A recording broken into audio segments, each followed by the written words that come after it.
Amelia Island Plantation leaves a lasting impression on everyone who comes here. Its wide ocean beaches, glorious tidal marshes, and enveloping live oak canopy combine for a natural beauty that's difficult to find anywhere else. Originally designed by well-known landscape architect Ian McHarg in 1971, Amelia Island Plantation was one of the first sustainable resort and residential communities of its kind. It's that beauty and preservation of the natural environment that attracted many of us to this very special place. We fell in love with really the just unsurpassed beauty of this place, inviting for walks or enjoying the water. And then you have the marsh, which I had never appreciated before, the sort of change of colors in the seasons and the egrets sweeping through them. It's just extraordinary. Amelia Island to me is the quintessential Southern charm. I think that the quality of life, the beaches, the sunrises and the sunsets, it's almost like a trifecta. I'm not sure that I was drawn to Amelia Island or Amelia Island chooses its inhabitants. I think the beauty of the island and the friendliness of the people we found here and the whole package, I think it picks us. We recently celebrated the 40th anniversary of the plantation. 4 decades is a long time for any community to remain vital and attractive to new residents. In an effort to ensure many more decades of economic and natural sustainability, we created a Community Revitalization Task Force and retained the landscape architects and planners of Marquis Hallback to help us plan for the future. Whatever we do has to be done in a way that it preserves this natural setting. But at the same time, we have to recognize that tastes change, people change, cultures change. This is an iconic master plan that every landscape architect knows. It's Ian McHarg, Design with Nature, and so the opportunity to come into this established, built-out community that has 40 years of this amazing legacy and look forward 40 years is really just an awesome opportunity. I think most important is that by hiring Marquis Hallback, we bring in another set of eyes. And I think when we're looking for people who are interested in possibly buying a place here or even visiting here, you want to have a place that always looks fresh and always looks updated. Our trails and multi-use pathways serve as the connectors of the community. They provide quick, easy access to our recreational and natural amenities, while offering opportunities for hikers and bikers to exercise as they enjoy the glorious surroundings. These trails were a central feature of the original master plan, but the original trail system was not expanded as the community grew.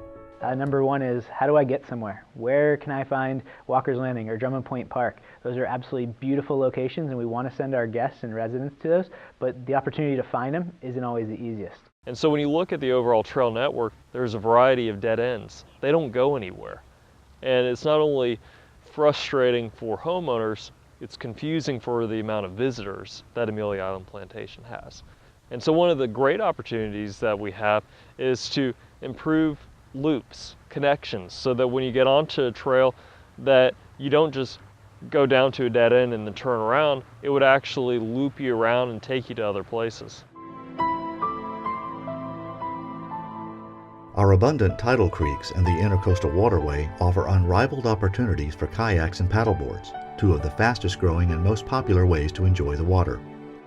But the current kayak launch area, located at Walker's Landing, is designed for boats and boat trailers. I've used a launch, both for a boat and for kayaks. And it needs some improvements if it's going to be determined that we want to make that more of a kayak facility than a boat launching facility. I think it would be really cool if we could have a kayak facility and organization perhaps, where a kayak trip or outing could be planned and we could share kayaks and all get together and do something really nice. What they're doing really around the southeast for kayak launches is using a natural surface launch, either a fine gravel or a sand launch, going down 1 or 2 feet below the tide line. So it's very comfortable to launch. It's stable for putting the boat in and out, and people are very happy with that.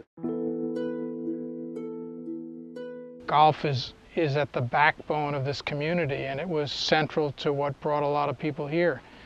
Today, younger people are drawn to different activities. Some are still drawn to golf and will love it in the same way, but others want different kinds of fitness and outdoor activities. So we need to understand those things, and as a community we need to evaluate how we can do them and integrate them into this beautiful place.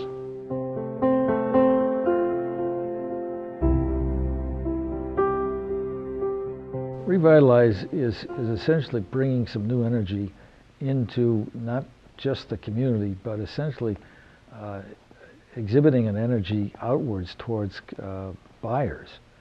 And we hope that this plan will kickstart this consideration from both the club standpoint and Omni, as well as the community association, the need to refresh ourselves, if only to preserve our property values, or actually to increase them, to recover what we've lost in the past. Some of these improvements that we're looking at potentially could be done as a joint effort, and I think that's really the best way to go. I hope this process helps them understand that there is a need. There is a need to go forward. I think this is something that is our responsibility.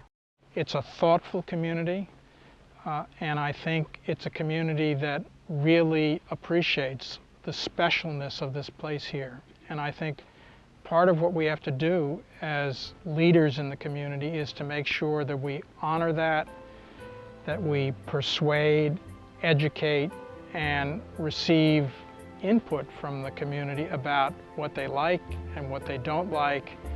But we have to honor and respect the fact that ultimately they're the decision makers.